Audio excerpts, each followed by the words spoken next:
Hi everyone. As mentioned, I'm Ben.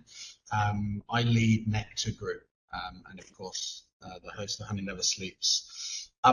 Look, there's been a lot of change. As we heard from Angela, there's been a few catalyst events to kind of drive that digitization, and it's more or less every single industry. Whether you're in construction, which has been always very paper-based and handshakes, to whether you're in kind of large enterprises and you're trying to think about how you can leverage ESG, start to think about becoming more paperless, speeding up processes, creating workflows. And I think there's been a lot going on. So what I was hoping to do today with our panel is maybe get to the bottom of some areas where we can really make a positive impact. So joined with me today, I've got Elizabeth Tai from Deel, Jin Choeh from Swingvy, and Angela again is going to join us back again from AHG Labs. I think it'd be good for everyone to give themselves a quick kind of 1-2 line introduction, and then I'm going to hop into some questions. And if anyone in the audience does have some questions, there's a little Q&A tab. Just drop them there, and I'll try and add them into our panel discussion. In order on the slide, perhaps, Liz, do you want to kick off, introduce yourself real quick? Hi everyone, so I'm based in Singapore. I'm the Southeast Asia Partnership Manager for Deel. So I work with a whole host of partners to ensure that there's an ecosystem around helping businesses expand internationally into 150 countries. One line on Deel, we're a global HR and payroll platform, market leader for contractors, EOR, and employees. That means whether or not you have an entity, we help people hire compliantly. Awesome. Thanks, Liz. Jin? Hi, everyone. This is Jin, co-founder and CEO of Swingvy.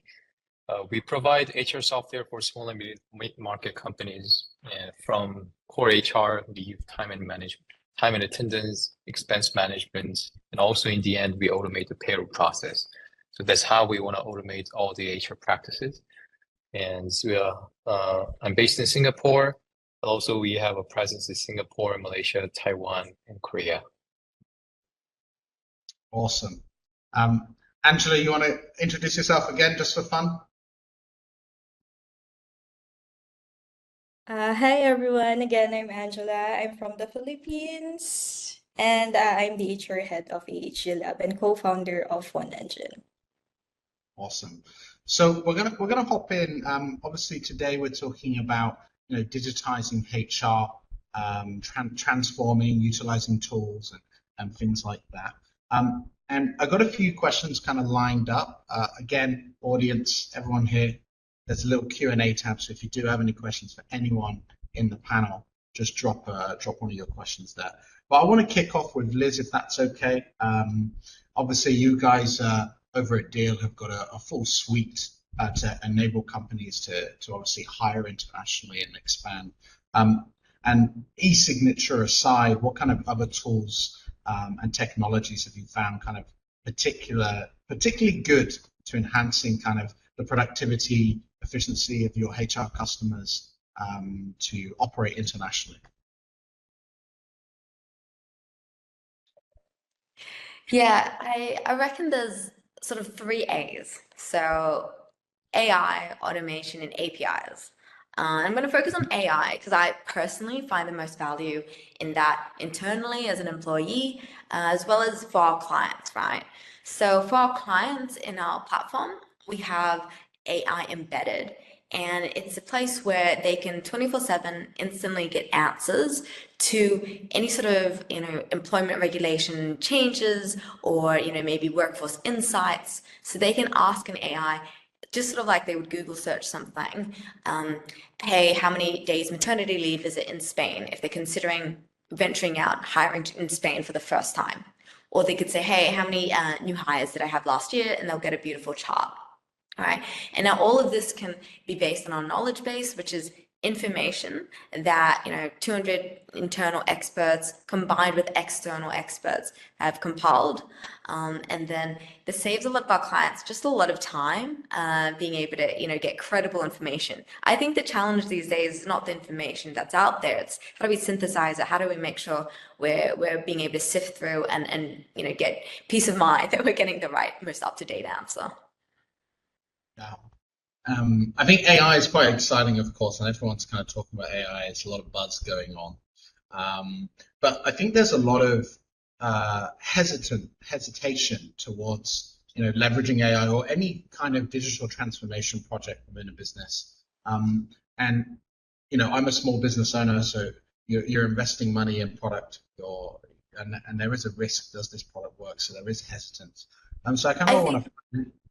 Yeah, I just want to add on that topic. I think there's this perception that it's really expensive, and especially from the Philippines, let's say people digitizing as a small business for the first time, got lower budgets.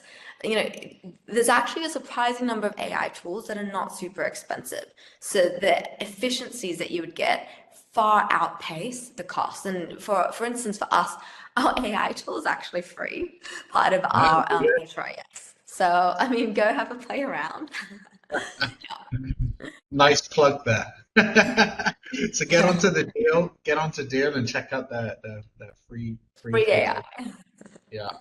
But of course there are, when we're embracing digital transformation, I want to fire a quick question to Jin. Obviously, Swingvy, you're helping a lot of companies digitize across multiple parts of the workflows.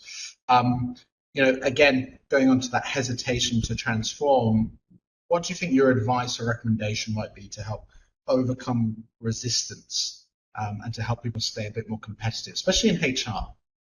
Yeah. Thank you, Ben.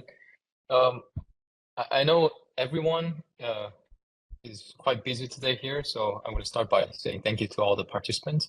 And so I don't want to sell Swingvy here. I will just give my answer what I truly believe. So I know there are a lot of hesitation when we consider any digital transformation, but I truly believe it's just a matter of time. And I think it's because of our habit. But when it comes to time and cost or efficiency, or just like Lise mentioned, there's no point or there's no reason that we don't try to change or adopt. And when it comes to the digital tools regarding the basic business operation, which I would say HR, customer management, or finance, usually those will be the beginning points how companies will adopt the digital tools. Still 85 to 90%, or some countries is almost 95%. The majority of SMEs, small and mid-market companies, they're not using any tools at the moment. So they're using the old-fashioned practice. So if there are anyone in this place, they're already using Deel or any other digital tool, it means they're early adopters. So regarding time, cost, or productivity efficiency, I believe it's just a matter of time, just like work from home is the norm right now. So as time goes by, using digital tool would be the norm for any kind of business. And a follow-up question, and I think this is going to be to anyone, really. I'll let you guys kind of chime in, press your buzzer. But obviously HR has typically been the last to get any budget, the last to be given some money to spend on visualization and tools or optimization, whatever it may be. So what would your advice to our guests today on being able to present the right kind of business case to their leadership to go, okay, we need to invest in HR and productivity and optimization? Anyone would like to take that? Yeah. Okay. Go first. Go on, Jin. You go, and then we'll bring Liz's point of view as well. Okay. Yeah, I will say I want to suggest and propose for businesses which are hesitant about digital transformation is to start small and scale gradually. So any company, like any kind of company, can start from the minimum budget that they have. There are so many different tools based on your budget. There are very lightweighted and also low pricing tools. And also there are very comprehensive and higher price tools too. But I would suggest it makes sense that it takes time. So start small and scale gradually. I believe just taking the first step of adopting digital tool for any part of the business would be the good beginning. That's Great. what I want to say. Thanks, Jin. I have a follow-up question for you, but I'm going to let Liz share her thoughts first. All right. Look, I was just going to say the exact same thing. I guess adding on to it, it's about just set the right expectations, right? Proof of concept is everything to me. But then obviously, if you can't provide any, substantial results within, let's say, 12 weeks, don't set that, as the next time to measure. Set it as 6 months, but don't make it 12 months because that's too far away. So just kind of that creating that right POC and making sure you have the right early adopters, agile kind of people to lead the POC or proof of concept is key. Great. And my follow-up question to you, Jin, and then I'm going to ask Angela her opinion as well. You said start small. Where would you recommend someone start? Yeah, maybe I'm biased because you're building I hope so. Swingvy. Yeah, but maybe not. So I would say when we say start small, I would say just start from the first basic business operation first, which is HRMS, not ERP, HRMS or CRM or accounting. And again, when any company want to explore any like basic business operation tools, I believe most of cases we're gonna find out, oh, it's actually quite affordable. So I think the main thing is the motivation that we want to change the practice. But once we have it, then I truly believe the budget will be the blockage. There are different level of pricing tools. Mm. Yeah. And Angela, where did you guys start first? Because obviously you had that catalyst event a few years back with, oh, damn, we're stuck at home, we can't bring candidates into the office anymore, etc., etc. Where did you start first?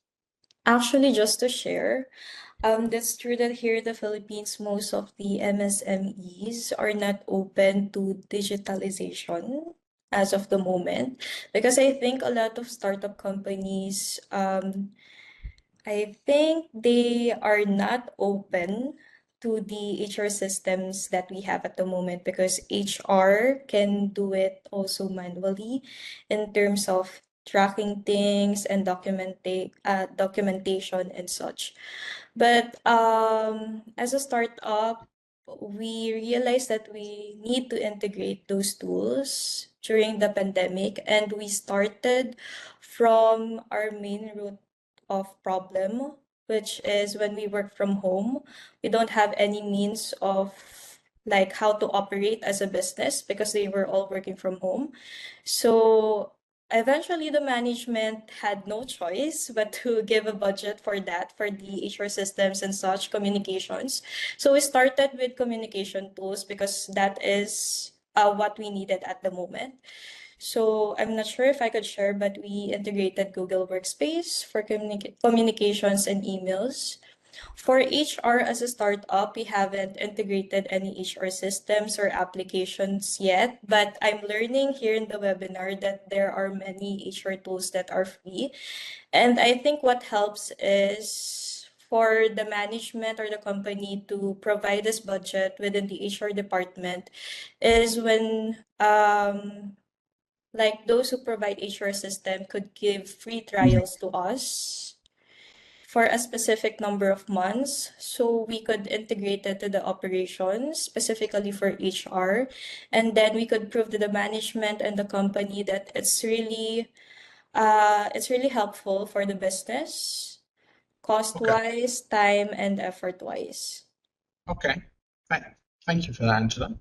And I think from my perspective, so just to share at Nectar, we, rather than go ahead and invest in new HR tools, I think we were talking about a HR system or a CRM, because we spend a huge amount of money with HubSpot, we actually had a lot of features that we could leverage for our recruitment funnels. So we essentially converted our sales pipelines and built recruitment pipelines. We used all the tools that HubSpot had available to digitize that process without having to spend additional budget. And of course, we already had plenty of budget from sales and marketing for our HubSpot account. And so there's definitely ways you can kind of prove the concept without spending money. Now in our organization, we're actually hunting for a CRM, a recruitment CRM, because we've realized how powerful that was when we had a recruitment problem and were able to solve it. An interesting question came through from Joanna, talking about more around change management, in not just kind of picking the products, picking the platforms, but then ensuring that it's actually got user adoption, that people have transitioned over. I'm going to throw this question at you, Jim, because obviously I imagine you're onboarding a lot of companies throughout your business's life, which perhaps haven't been so digital, and user adoption and usage is obviously a very important metric for a SaaS business. Yeah, so how do you help drive that user adoption via change management, and what have you seen from your customers? What have they done? I see. Yeah, thank you. I think the past few years, or like in the past 10 years, the perspective regarding the adoption of new tool, or the role and responsibility from the software companies have changed. So my perspective is, I think the role of helping the user adoption, or onboarding or employee training, is on the vendor side. In other words, just simple way, long story short, I think the tools must be extremely easy to use or intuitive enough to use without any training or big burden of any change. So customers may feel that, actually, my concern is all like unnecessary thing. So when any SMEs or mid-market, they adopt a new tool, I believe the tool should be easy enough. And that's what we believe in, also we are doing it. So we measure our direction, how we're going to help the customers, are whether our customer can do everything by themselves or onboard by themselves without any manual interaction. And I think that's what I want to say. Yeah, I suppose a nice summary of your answer there for Joanna is, when you're looking for tools or doing tool selection, you need to think about, is this easy to use? Is there going to be a long or high learning curve? Because that's going to impact user adoption, right? When you start using it, you struggle day one, you're like, I'll go back to writing my pieces of paper. So picking tools that are much easier. Yeah, great response. We had another question come through. I'm away from our planned questions because I'd love to interact with the audience more. So guys, we've already had a couple. If you have any more, anything pressing, just drop that in the chat. So Nikki was talking about how obviously things are moving very fast, and we need the ability to change quickly. And he's talking about eSignature, but other workflows. And so how can organizations become more agile and responsive to these changing markets or conditions of their customers or their HR demands? And it's quite a lengthy question, so I'm going to share that with Liz. Perhaps you can kind of talk about how because your platform is quite large, you have a lot of various different functions. How do you enable customers to very quickly leverage all those workflows?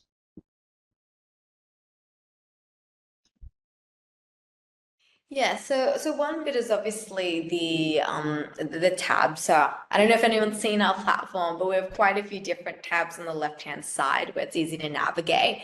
But then also I would say support. So we have a 24/7 sort of chat button support, and then it easily navigates to like FAQ, or if you want to speak to someone, and then they can point you in the right direction. But I guess, at the end of the day, we're one of those US, Silicon Valley American companies where in the US, the culture is all about self-serve. I find in Asia, there's a lot more focus on support, maybe partly because of language barriers in some countries, like China, Japan. Philippines doesn't have that so much. But because in the US, it's so tech-centric, it's so self-serve centric. I mean, the US is so big, a lot of people aren't used to flying and seeing people in person. Everything is, how do I just easily see something, navigate, do self-serve, and that's how our platform's built. Mm-hmm. So kind of I guess the advice for Nikki is to try and find something that has the additional support, but kind of can go the full cycle, not trying to find like lots of little platforms that can connect to each other, but one large interface that can cover their entire workflow.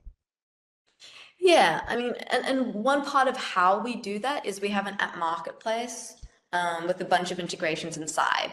So I think there was one of our clients that even connected to something like Bamboo HR, which is quite popular as an HRIS for SMBs and mid-market. They did it themselves, right? So that's an amazing thing. Firstly, we have over 80 integrations, but then secondly, to implement the integration, it's mostly self-serve, which is hard for me as a partner manager because some consulting companies can't make money working with me. But it's great for our clients, right? Our clients are like, oh, just add this myself. So looking for that connectivity is good, because we've accepted a long time ago that we're not going to build, every single, payroll engine for a different country. We accept that our clients are going to have different systems they're already using. And so we decided to go along the connectivity route. And we have an open API. So if there's a client that eventually says we want something custom, they can do that. I had a partner who was only about 10, 20 employees, and they built an API integration in a month into Deel. Yeah. And I think I'm going to add a little bit more on the mindset and culture point to the question, kind of being more agile in the business. I think it's going to really depend on the leadership in a lot of cases, depending on the size. I like to make change very quickly if it makes sense, as long as we've got kind of some data, or arguably we've done a little bit of risk management and determine that this is the right path. And then when you've made that decision, you have to move quickly, especially when you're adding digital tools. Like, I think I remember going to a speech many years ago, not that many years ago, but a few years ago, where we were talking about the Industrial Revolution 4.0. And the talk was, if you're thinking about transforming or investing in new technology, you need to get it done in 4 months or less. Because if you've taken longer than 4 months to go through your procurement process, go through all the various different decision makers who are going to just take their time and all that red tape, once you eventually make a purchase, you're probably already out of date. You probably purchased something that you could have, could be far better if you went somewhere else already, because there's so much change. So my recommendation is use data to drive your decision, so that you can kind of decide the risk tolerance you're willing to take when investing in new technology, and make change fast. Don't hesitate. Be decisive. That would be the best advice I can give you. And also, there's about 20,000 tools for every single thing that you want to do. So try to just only look at a couple. Otherwise, you'll be going down a rabbit hole of vendor here, vendor there, vendor here, vendor there, and you'll never end your vendor evaluation process.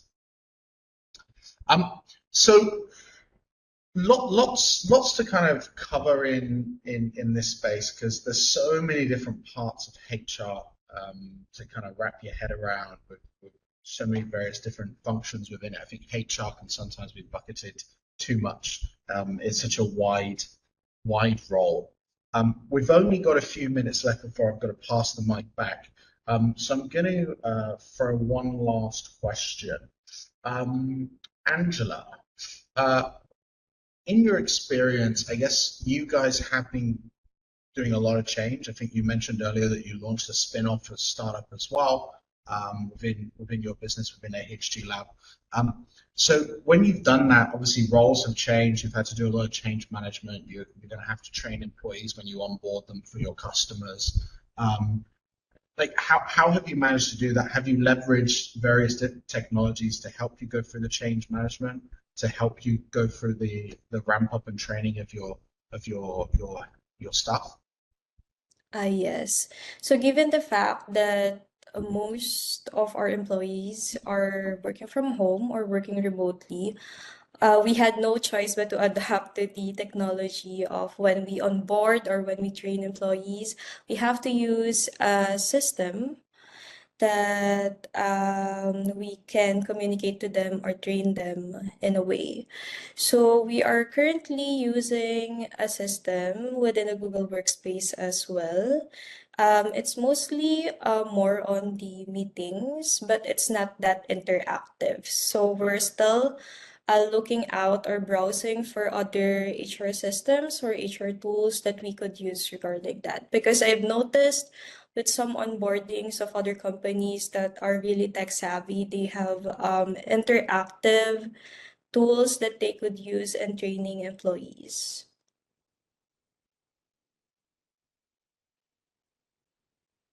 I got stuck with my mute mic.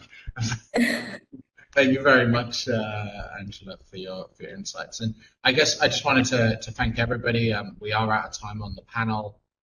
So thank you so much, Liz, Jin, Angela, Joanna and Nikki for your questions. Of course, if you have any more, drop them in and perhaps we'll find time at the end. Yeah, I'll pass the mic back. Thank you very much.